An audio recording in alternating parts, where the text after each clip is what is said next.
Necis yem bilan beqilgan to'xuning tuxumini baliqni yeyish. Savol. Assalomu alaykum.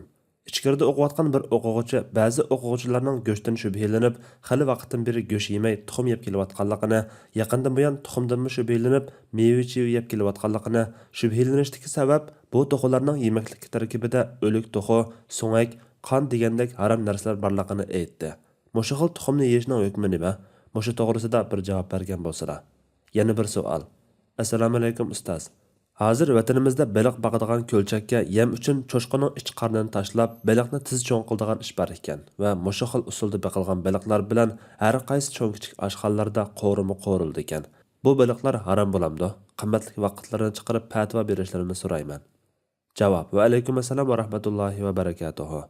Barliq hamd sanolar Janobi Allohga bo'lsin. Durud va salomlar payg'ambarimizga, u zotning oila tavobatlariga, ashablariga va u zotga toki qiyomatgacha ergashganlarga bo'lsin. Ibn Abbos radhiyallohu anhu rivoyat qiladi-ki, Rasululloh sallallohu alayhi va sallam po'q yeydigan hayvonning sutini ichishdan to'sgan.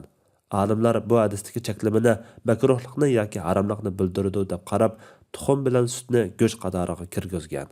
Necis yem bilan beqilgan to'xu, baliq va boshqa hayvonlarni va ularning tuxumlarini, sutlarini iste'mol qilish masalasida olimlar o'rtasida qarash o'xshash emas. Bir qism olimlar bundaq hayvonning go'shti yoki suti yoki tuxumida maynatlikning asari ko'rilmasa yoki butun yemlari necis bo'lmasa, bular halol deb qaraydi. Bu Hanafi mazhab qarashi.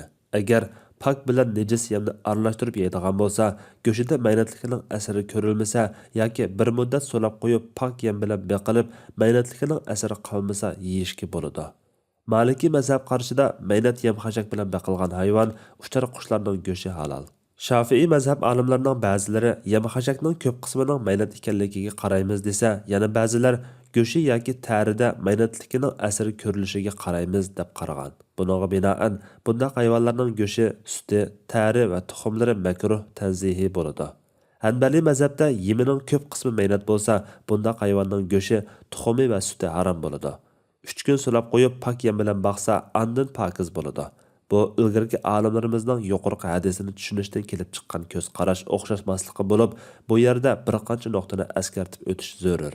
Birinchi, maynat yemning go'sht, sut va tuxumga qaysi bir shaklda bo'lmasin cho'qim ta'sir bo'ladi. Natijada tan salomatligiga ta'sir bo'lmay qolmaydi. Bo'libmi, uzun muddat iste'mol qilgan taqdirda ma'lum kasalliklarni keltirib chiqarishi mumkin.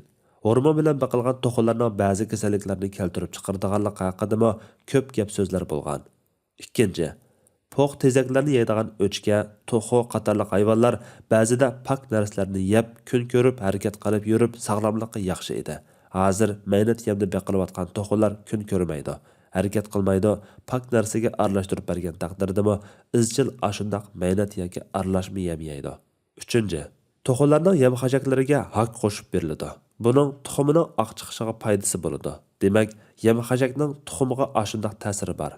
To'rtinchi, millatimiz umumyuzlik yemak-ichmak bo'lg'onishiga duch kelayotgan bundaq bir davrda bu turli yemekliklarga sal qarashga bo'lmaydi. Beshinchi, bu turli tuxum va go'shtlar aqalli taqdirda makruh yoki shubhilik doiraga kiradi. Yuqoriqilarga asosan dinni, badanni sog'lom tutish uchun bundaq go'sht, tuxum va sutlarni iste'mol qilish makruh ham ziyonli. Buning uchun har qaysi joylardagi musulmonlar jamoatchiligi halol pak yemekliklarni hozirlab berishga ahamiyat berishi, buning uchun mablag' solishi lozim. Alloh eng to'g'risini bilguchidir. Fatvoda Dr. Abdul Aziz rahmatulloh. Fatvolar majmuasi 1-tom, 181 nomerlik fatvo.